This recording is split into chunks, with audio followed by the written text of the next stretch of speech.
Okay, welcome to another interview of EFSAS. This time we're interviewing Professor Mick Moore. Professor Mick Moore is a political economist. He has done extensive field work and research in Asia and Africa, especially in Sri Lanka, Taiwan, and India. He has taught at the Massachusetts Institute of Technology. Your broad interests are in the domestic and international dimensions of good and bad governance in poor countries. And you focus specifically on taxation and governance. And between 2010 and 20, you were the founding chief executive officer of the International Center for Tax and Development, a global network improving the quality of tax policy and administration in lower income countries through collaborative policy-oriented research. This institute is based at the Institute of Development Studies, founded in 2010, funded by the UK Foreign, Commonwealth and Development Office, the Bill and Melinda Gates Foundation, and the Norwegian Agency for Development Cooperation. You are currently a senior fellow at this International Center for Tax and Development, and also a professorial fellow at the Institute of Development Studies, a think tank affiliated with the University of Sussex in the UK. You've been engaged with and researching on politics and economics in Sri Lanka for the last 50 years almost, and published an enormous amount of papers and briefs on the said subject. You were recently in Colombo and have just returned to the UK 10 days ago. So welcome, sir.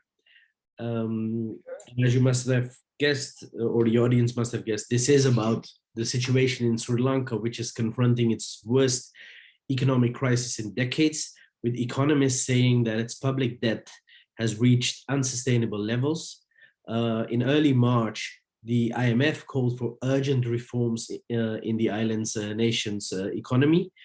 They have a huge foreign exchange crisis, falling reserves, government unable to foot the bill for essential imports, severe shortages of essentials like food, medicine, milk powder, cooking gas, fuel, and people are forced to wait in long queues to get petrol and diesel.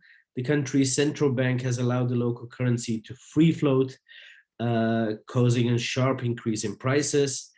And according to the World Bank estimates, over 500,000 Sri Lankans have already fallen below the poverty line since the pandemic struck.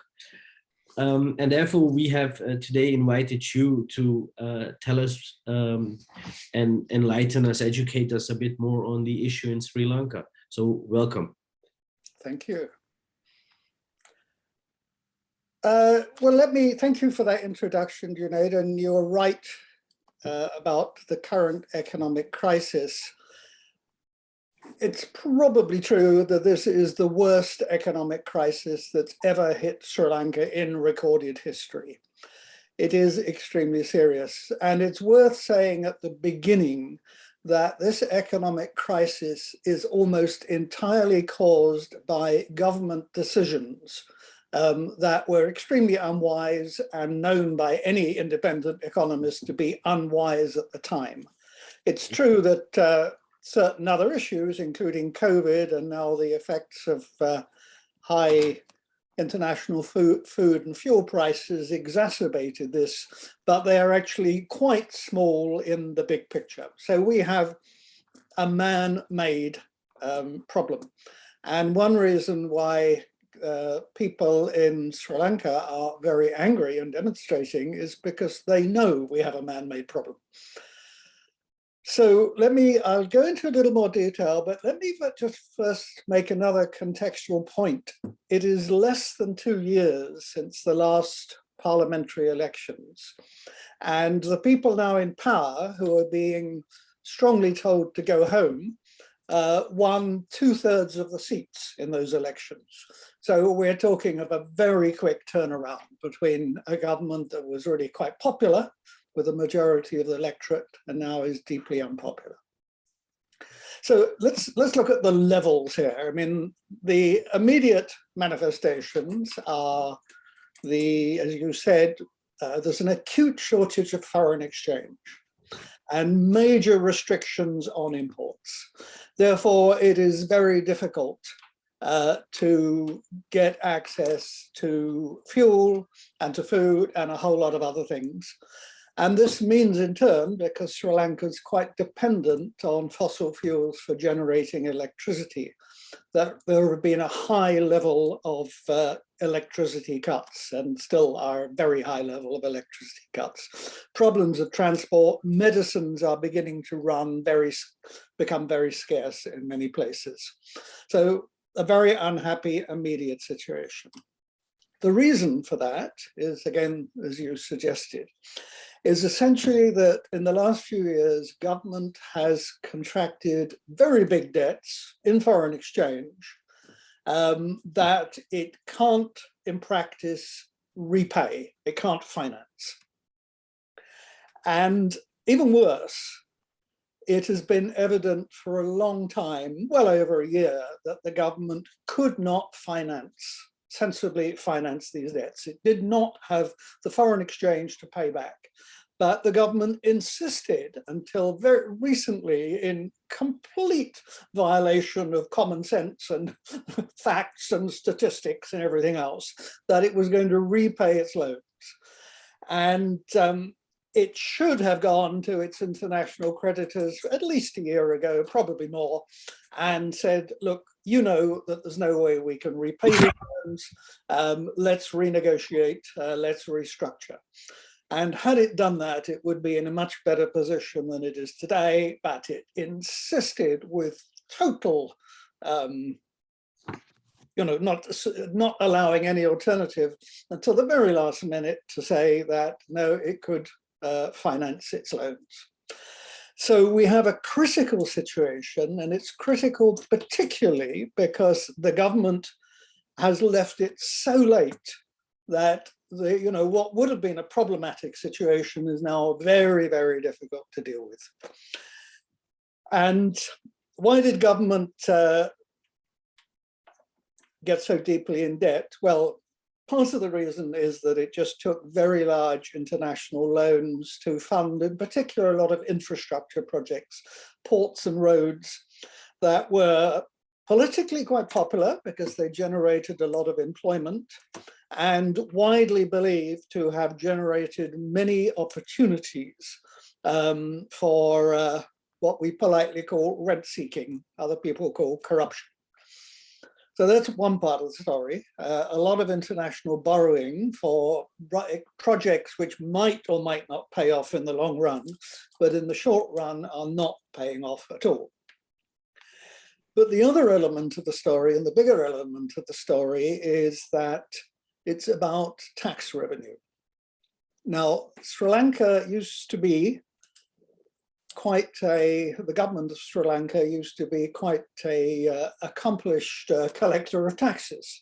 If we go back 30, 40 years ago, it used to collect more taxes than you would expect for a low-income country. But for the last 30 years, government just started to give away revenue very, very gently. Not explicitly and not in terms of policy, but it just did that. In 2009, it started to give away a lot of revenue, just withdrawing taxes, not bothering to collect them. And then in late 2019, after the current president was elected, in one budget, the government effectively gave away about 30% of potential revenue for the next year, when there was already a serious revenue situation. So you can see that at that point, those people who had bought government of Sri Lanka bonds and were expecting to be repaid looked at this and began to realize that the government of Sri Lanka could not repay because it wasn't raising enough revenue to repay. And then they started being willing to buy bonds only at what was effectively high rates of interest.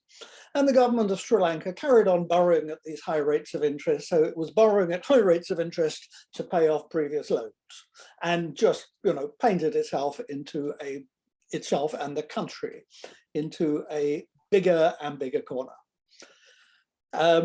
So that's the broad economic situation. And I would just add on that there are a number of people who've been in very senior economic policy making positions, not people in government, but people occupying positions in the central bank and the treasury, who have exhibited what I can frankly only call gross incompetence. So we have a government here that it has been run by one family. It has been dominant for quite a long time. It's got a lot of political kudos from having defeated Tamil separatism as long ago as 2009 now, but there's been continuing kudos from that. It was in a very strong position. The family is quite large, but they've typically had at least 4 members in senior positions. So it wasn't long ago that there were 4 brothers occupying the positions of president, prime minister, finance minister, and speaker of parliament. Even a year ago, people were saying this family is going to run this country forever. There's no way we're ever going to get rid of them. And that's actually how it looked. And in a very short period of time, that situation has completely turned around. And there is a sort of general point, I think, to make about this, that we shouldn't always assume that governments are superbly intelligent and knowledgeable and serving their own interests, because sometimes, in this case, they've shot themselves in the foot very seriously by a combination of some kind of hubris, thinking that they could do anything, and incompetence at economic management. So that's the broad background. And you've talked in the beginning, you said it's almost fully caused by bad government decisions, man-made problem. And then what I want to ask you, to what extent do you think that, you talked about the debt structure, to what extent do you think this unsustainable debt structure precedes the reign of the Rajapaksas? I mean, government has been spending more than it has been earning for quite a long period of time. But of course, economists tell them you shouldn't do that. But in fact, they got away with it for a long time. And they partly got away with it because the economy has been growing quite fast. And a lot of this is not, in fact, to do with government policy. But if you look at a country like Sri Lanka, ideally placed in terms of international shipping, has a great deal of shipping and transshipment business, has economic relations with many countries in Asia. Sri Lanka has been benefiting from Asian economic growth. So that economic growth, which was nothing particularly to do with government policy, has really kept the economy going. So it has allowed government to take decisions, pursue economic policies that weren't necessarily wise. But the real big debts, and we talk about debts, I'm talking here of international debts in foreign currency. The government's been borrowing domestically for a long time. But the big international debts in foreign currency come after the 2008-2009 financial crisis. So we're talking about the last 10 years or so. And that is, in fact, entirely under the Rajapaksa governments.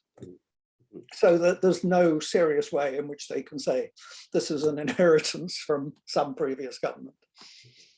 And when you also talked about a little bit about the civil war, which has been until 2009, so how do you think this current economic crisis relates to the history of the civil war? Do you think that taking out loans increased significantly over the course of the war to fund government offensive during the war? Is it does it have its foundations in the civil war? Virtually not at all, strangely enough, because you would expect that it would have. But in fact, the war, while it was long, was not particularly expensive. And on the whole, the government covered the cost of the war by reducing other kinds of public expenditure, especially on education. and a range of other public services. So really, the population of Sri Lanka, in effect, funded the war. And even during the war, the government never made an effort to try and raise more tax revenue on the grounds that we need it to pay for the war. So yes, somewhat surprisingly, the war really was not that expensive, did not in a significant way derail the economy, partly because the war was really fought in a relatively peripheral part of the country where there's very little economic activity anyway. So from the point of view of many macroeconomic aggregates, if you look at history, the war doesn't actually feature very prominently in the macroeconomy. Okay, you also talked about infrastructure. I have here, this is an article published in the South China Morning Post 2 weeks ago. And the byline, I think, is almost, it sums up with what you said in your introduction. And I quote, it says, years of debt accumulation, policy missteps, including a failed experiment in organic farming, and ill-conceived infrastructure projects built with Chinese funds have led the nation to the edge of catastrophe. I think that sums up of what you were saying in the beginning. And let's come to these. You were talking about these infrastructure projects, which are politically very popular, but might not be economically very, sustainable.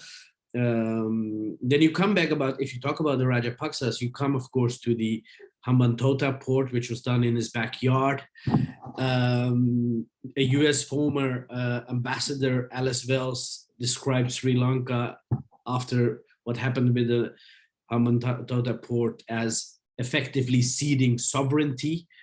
So how do you see these projects, as the South China Morning Post says, the Chinese funded projects? How do you see these contributing to not only the economic crisis, but also the political crisis in the country? Yes, I think it's important to say in the first instance, China is not the only funder of these big infrastructure projects. The government itself has funded a lot with lending, and India has funded a certain amount also, though much smaller scale. I would separate two issues. One is the bad decisions to spend so much on infrastructure. The Hambantota port you mentioned is a classic case. I mean, it is vastly too big for Sri Lanka. Right next to it is a new international airport. Both of these are built in very rural areas with very little economic activity. That international airport, Matala, has the record of being the least used international airport in the world. It shouldn't be there, nobody wants it. So there's been a lot of over expenditure on infrastructure projects, but I think we need to separate that out from the issue of, is there any significant Chinese responsibility? And I think it's clear that we cannot blame the government of China in particular for this. I mean, it's certainly true that Asian governments, and especially the Indian and Chinese governments, are in some competition for influence in Sri Lanka and therefore willing to fund projects. But the funding of the Hambantota port in particular, that was very big, was by China, and it was on commercial terms. And the reason the Chinese finally got control of Hambantota port was that the government of Sri Lanka realized that it could not repay the loans in any other way, so it handed it over to China. But I don't think there's any evidence. I mean, it may be that people in China had a kind of hope this would happen, but there is no evidence that I can see that China, the government of China, in any way did any significant arm twisting here to force the government of Sri Lanka to do things that it didn't want. I mean, these are government of Sri Lanka decisions, and very clearly so. Why were they made then? If what was the main reason of the Sri Lankan government to do? Well, that is, I mean, one can give partial explanations, but it still leaves a mystery. I mean, the explanations we have are these decisions generated a lot of jobs for people, and in that sense, they're electorally popular, especially in rural areas. They generated many opportunities for, let's say, intermediaries to make a lot of money out of this. And there's no doubt that people close to power have made an awful lot of money out of these projects. There is a kind of prestige element to this, but I think it's really hard to explain what's gone on without reverting to a term like hubris. And the government, especially the Rajapaksa brothers, got in a position where everything seemed to be working for them. And they seemed to have believed they were invincible, that whatever they would do, it would work out fine. And, you know, for some years that was true. But it is absolutely fair to say that none of them have any significant understanding of economics or macroeconomics.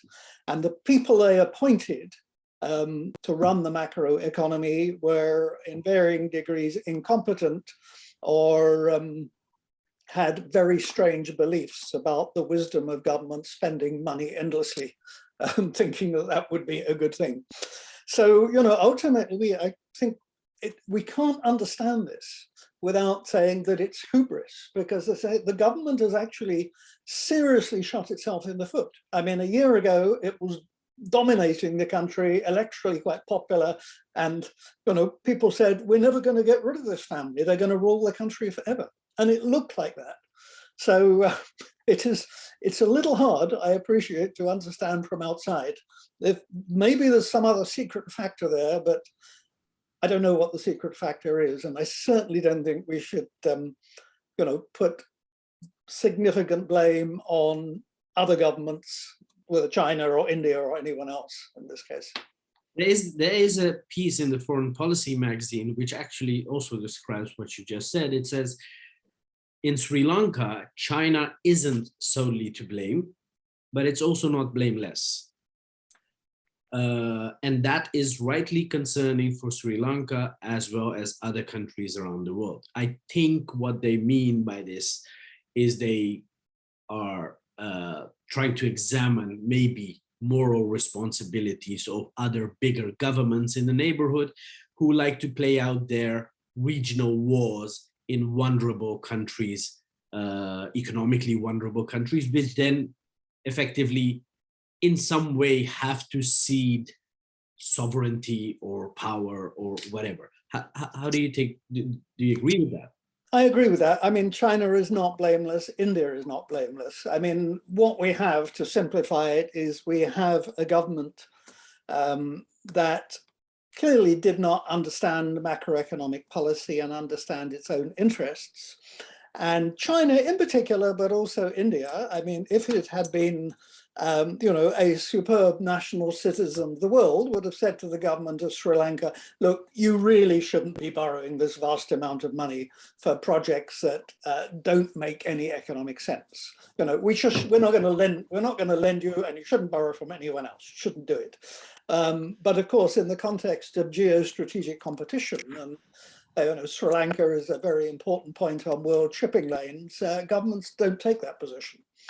So, yes. How do you think that this economic crisis further in the coming days and years will affect those power dynamics between China and India further? Also, of course, keeping in view that Delhi recently has pledged a 2 billion economic aid package to Sri Lanka. Yes. So how do you see this turning out? Well, again, it's hard to predict, but it's certainly true that in recent months, India has got a bigger voice, you might say, in Colombo in policy making. And in fact, the government of China has been remarkably quiet for some period of time. They have not responded to a request for emergency loans.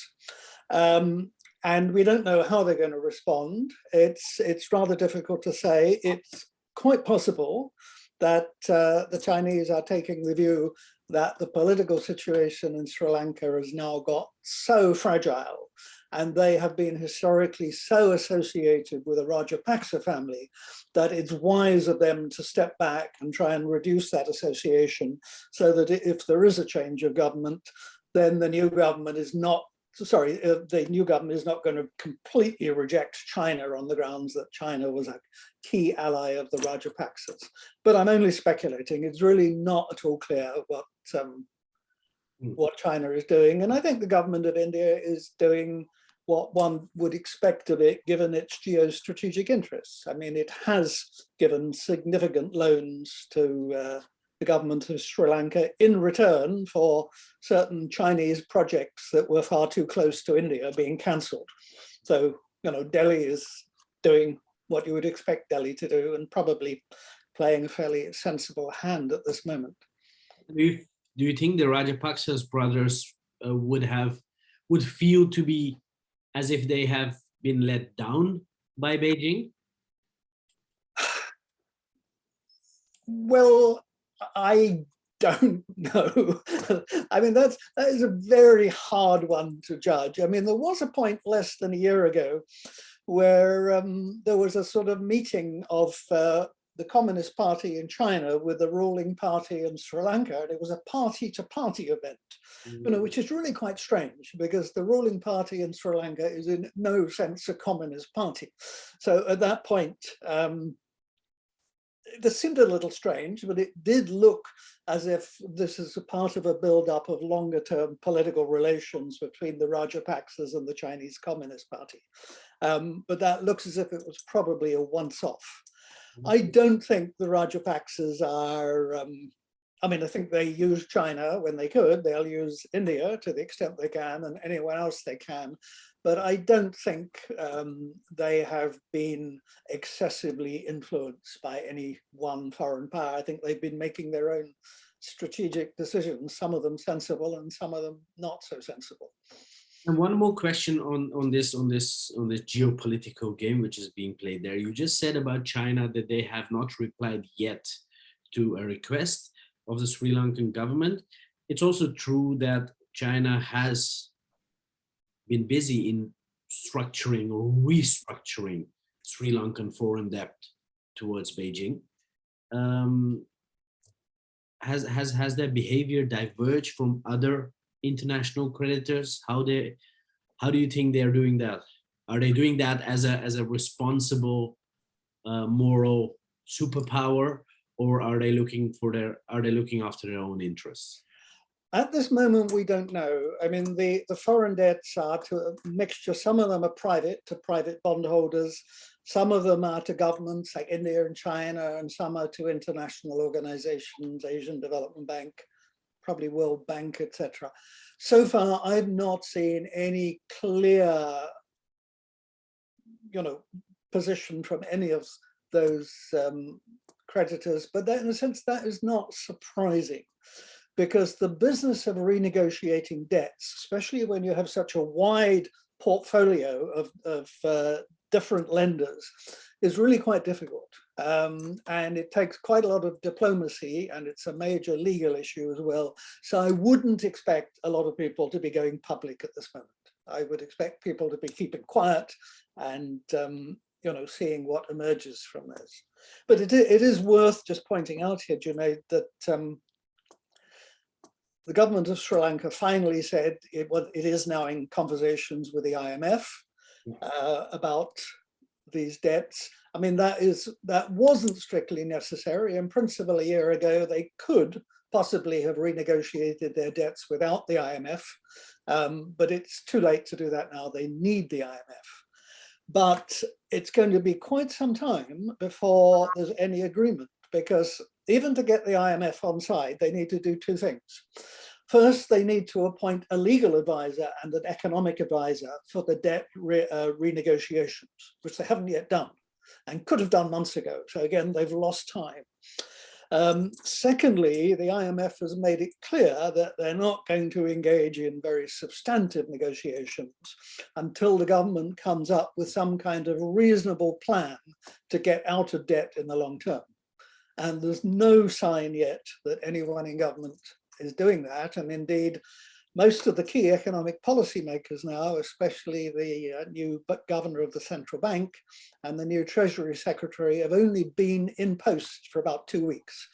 So it's a little early for them to, and indeed the finance minister.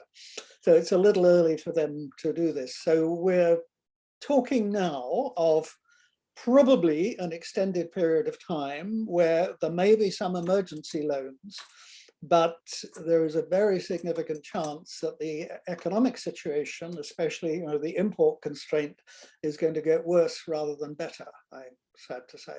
And if they do get a bailout from the IMF, and considering IMF's historical focus on macroeconomic control, of course, also in regard to reduction of public spending, how would such a bailout by the IMF, if it comes, impact Sri Lankan consumers or the local population in the short and medium term? Yeah, I mean, I do know from a well-placed source that what the IMF, the signals the IMF are giving to Sri Lanka are not quite those that people associate historically with the IMF, because people think about the IMF public spending cuts. I mean, that's our automatic reaction. And unfortunately, quite a lot of people in Sri Lanka, including friends of mine, think the same way, and they're very opposed to the IMF.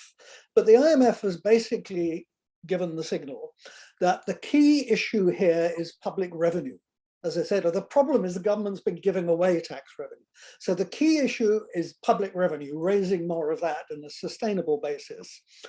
And secondly, in as far as they're concerned about expenditure, they would be concerned not about the level. They think public expenditure in Sri Lanka is not high enough.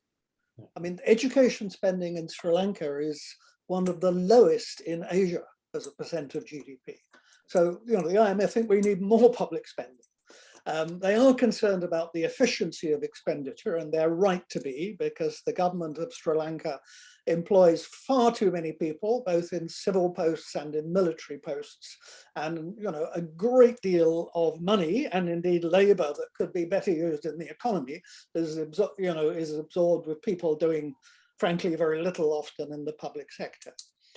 But the other thing that the IMF is likely to support, although as far as I know they haven't suggested this, quite a number of the economic actors in Colombo and policymakers say that what we urgently need now is some kind of direct cash transfer grant to the poorest households for some interim period to get them over this crisis. And I think that's absolutely right. I think it might happen. And it's important to point out there's a great need for that, because Sri Lanka, as a middle-income country, should years ago have had some kind of direct cash transfer scheme for the poorest part of the population. That's what you expect a middle-income country with a fairly thriving economy to do. But they don't have that. In India, you have those schemes, and in yeah. I mean, if I was Sri Lankan, I would say it's an embarrassment that we don't have one. So there is a possibility there, and that could probably be funded in some way. And if it could be got off the ground quite quickly, that might do something to alleviate, both the personal pain and indeed some of the political pain of the next year or so. And you have brought very nicely. You've brought home the point how the current economic crisis plays out economically, but also internationally in terms of the IMF, but also India and China, of course. Coming a little bit to the more of the security situation, because as you know, political crises, economic crisis always have or could have an effect on security situation. And Sri Lanka is home to a few challenges in security they've had in the recent past, most notably the recent, or 3 years ago, the Easter bombing claimed by ISIS. Do you think, how do you see the security situation also in regards to terrorism, but also the role of, as some people would say, the military in protecting the government? Yep. First, I mean, separatism, Tamil separatism is dead as far as we know, and I do not see it reviving in any feasible future unless if the country began to fall apart politically, that would be different. But currently, there's no sign of revival. I mean, the ISIS bombing, again, we never know, but that was probably a once-off. And that succeeded because of the incompetence of the people running security in Sri Lanka. I mean, the intelligence people knew this was a threat. It's just that people high up, president, prime minister, etc., ignored the warnings. So there's, I think, grounds to say that it's unlikely that we're going to get any kind of Islamic terrorism of a major dimension here. So the big security issue at the moment is whether and in what circumstances the armed forces might intervene on the side of the government against protesters and demonstrators. And that is really a big question that's on everyone's lips. Now, so far, the situation is less worrying than one might have expected, because there is a long history of using force against political opponents in Sri Lanka. The president is an ex-military man. He believes there are simple solutions to problems, including the use of force. So there's every reason historically to think that the military might be used. So far, that's not the case. Now, there is one exception here, one particular exception, which is 2 days ago, there was police firing on demonstrators on the town of Rambukana, and one person was killed, at least 12 people injured. So this can always happen. But leaving that aside, and let's hope that's the odd occasion, the positive signs are that the demonstrators in Colombo, and there are a lot of them, and they have a permanent camp, are very well organized, and they are pursuing peaceful methods, quite disciplined, impressively disciplined. And the police have so far been, I'd say, unproblematic. I mean, I wouldn't say 100% unproblematic, but relative to expectations, the police have been rather hands-off. And indeed, there was one small occasion where the police got in conflict with the army because the army was engaging in provocative actions. So the police have been hands-off. Both the head of the armed forces and the president have declared that the armed forces will not be used against peaceful demonstrators. Again, this is a very positive move. And the fact that it was that declaration was first made by the head of the armed forces and was made to the armed forces is actually quite interesting, because I imagine this was a clear response to a lot of people in the armed forces who are also very upset with the government and have friends and family who are demonstrating. There's, I'm sure, a request from there, please tell us you're not going to use us against our own people. So that's quite peaceful so far. So you don't think a classic military coup could be possible in Sri Lanka? No, not at the moment. I think we're a long way away from that. I mean, I think that would only happen if there was serious breakdown of law and order, to the extent that there didn't seem any alternative. And I say that because there is no sign that the army is sort of particularly strongly organized. I mean, it's true they generally support the Rajapaksas, but I don't think they're that strongly organized. I think there are many different political views, and I think an attempt at an armed coup now could possibly, end up with a failure, conflict within the military, etc. So there's no sign, no indication at this moment that that's going to happen. But 2 or 3 months down the line, if other things go wrong, and it looks like that's the only way of restoring law and order, then that could be on the agenda.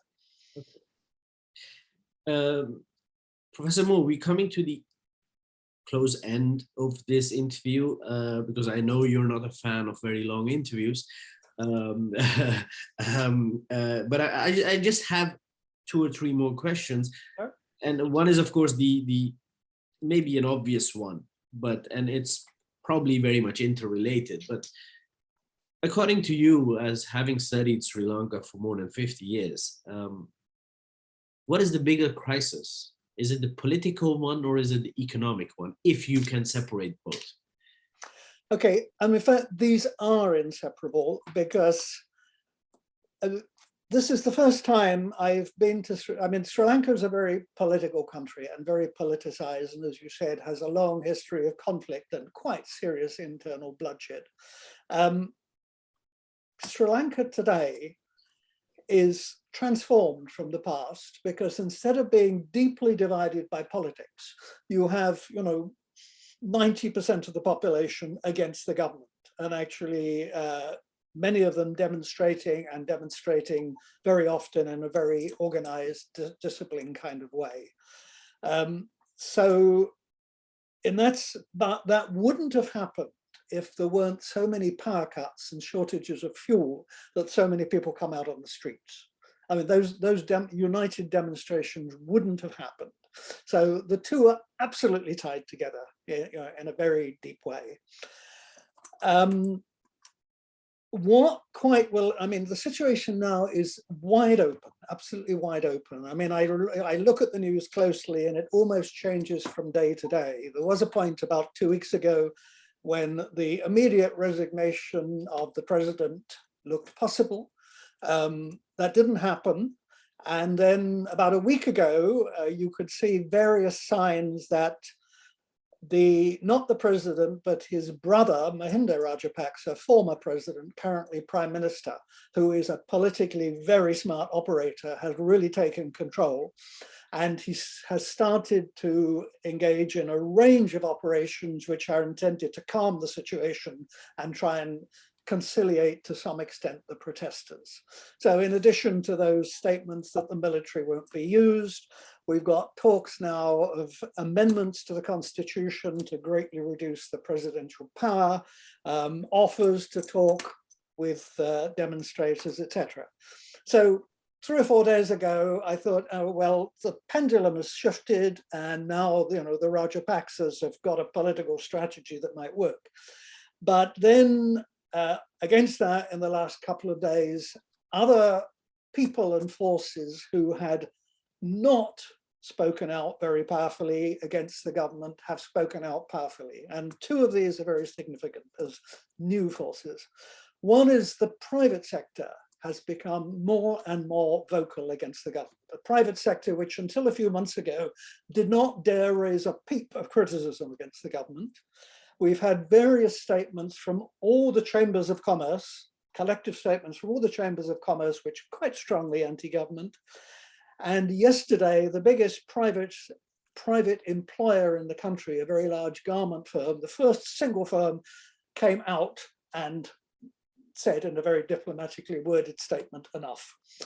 So we've got the private sector coming out. At the same time, the Buddhist orders,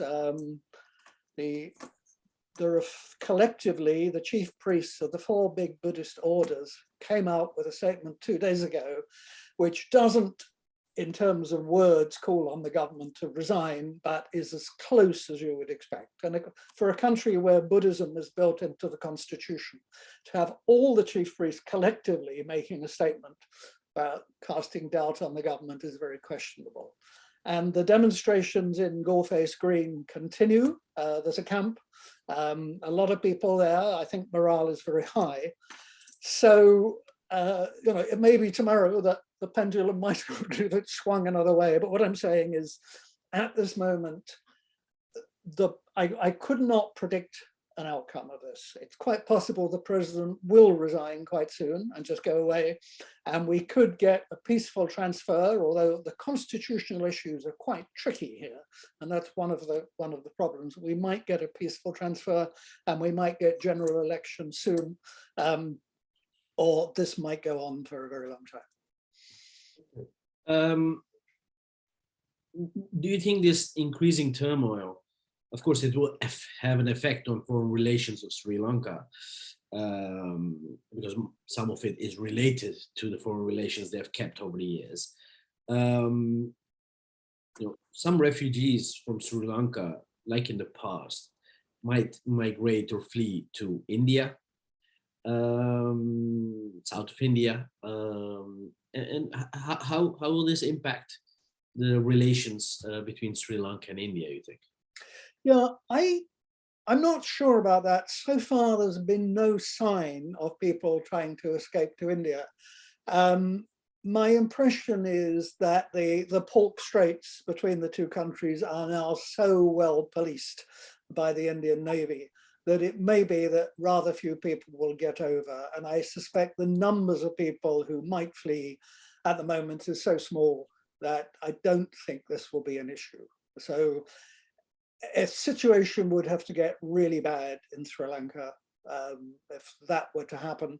But in a sense, India can always avoid that because, you know, it's quite, the government of India could provide enough food and other emergency supplies for quite a lot of people in Sri Lanka if they chose to do so, if they thought that, you know, major breakdown and refugee flight was the alternative.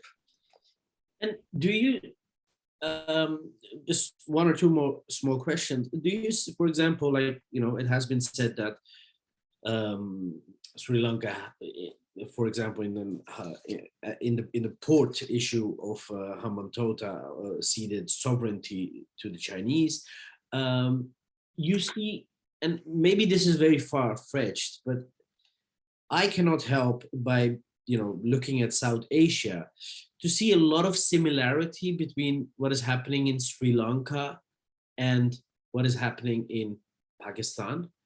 Both of them heavily Chinese infrastructural projects, both of them in a political and economic crisis, both militaries very powerful, both of them having a civil war or close to a civil war if you count Afghanistan.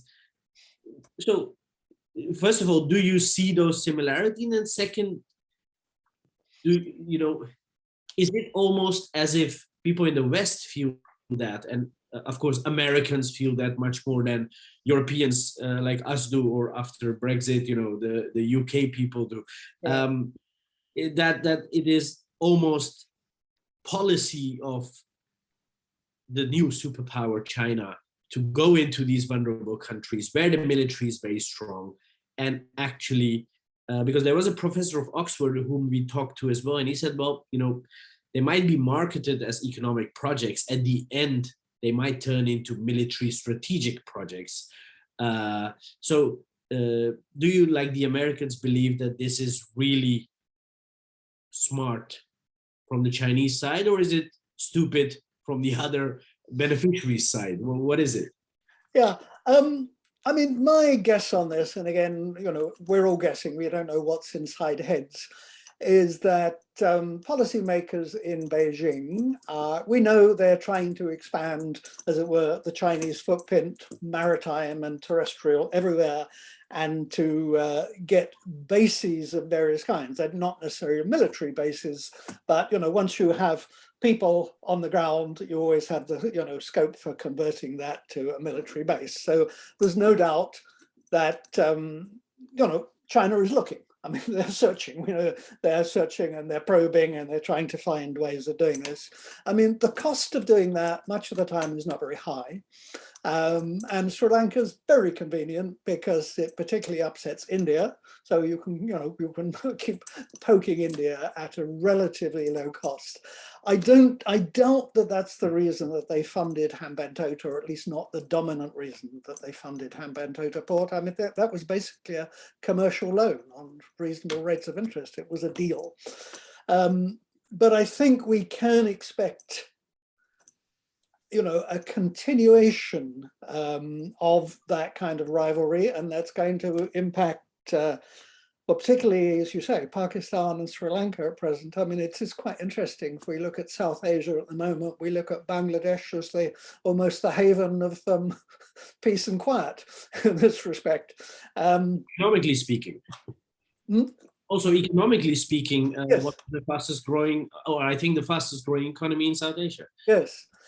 So I think there's, I mean, you know, in the case of Pakistan, it's very hard to see how Pakistan is going to escape from being caught in this situation. In Sri Lanka, in principle, is possible that a combination of the Americans and the government of India in Delhi might effectively decide that they are going to, impose their control over Sri Lanka. One can imagine that happening and close the Chinese out. It's not going to be easy. There's going to be a lot of resistance, but it's, sort of militarily, geostrategically quite possible. And it will cost a lot of money, which will eventually end up in Chinese pockets. That may be, yes. But I think our best guess at present is we're going to see some kind of continuation of this kind of, rivalry between, well, broadly China, India, and the US in particular for quite some time. And now coming to a bit of, what do you think are the long-term structural reforms in Sri Lanka needs to undertake? First of all, to keep loans at a reasonable rate while ensuring economic growth, and your extensive record in focusing on tax reforms. How can taxation structures be improved to facilitate a more stable and less debt-financed growth? Okay. I mean, the long-run economic outlook for Sri Lanka is in fact not at all bad. As I said earlier, it's benefited enormously from Asian economic growth. There are a whole lot of new economic activities coming up. No one big cluster in addition to, the existing businesses, which include garments in particular, but there are new economic activities coming up, quite a thriving private sector. I think without the debt crisis, the economy would be doing fine. If it were possible, and this is very challenging, is to actually reduce the number of people in public sector employment, this would actually release quite a lot of people to work in the private sector. And I mean, people being paid to do very little in the public sector and the military is now becoming a constraint on economic growth. And it's also, as they say, a constraint on education spending. So we have rather poor quality of basic public education. The fiscal issue is not, in fact, that difficult to solve. It's because the government has been giving away revenue.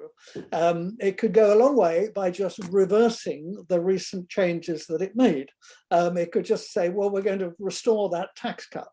And to give you one simple example, Sri Lanka has long had, like almost all governments of the world have, a system what we call PAYE, pay as you earn, for income tax for employees, which basically means that the employer takes the income tax from the employee's pay packet and remits it to government.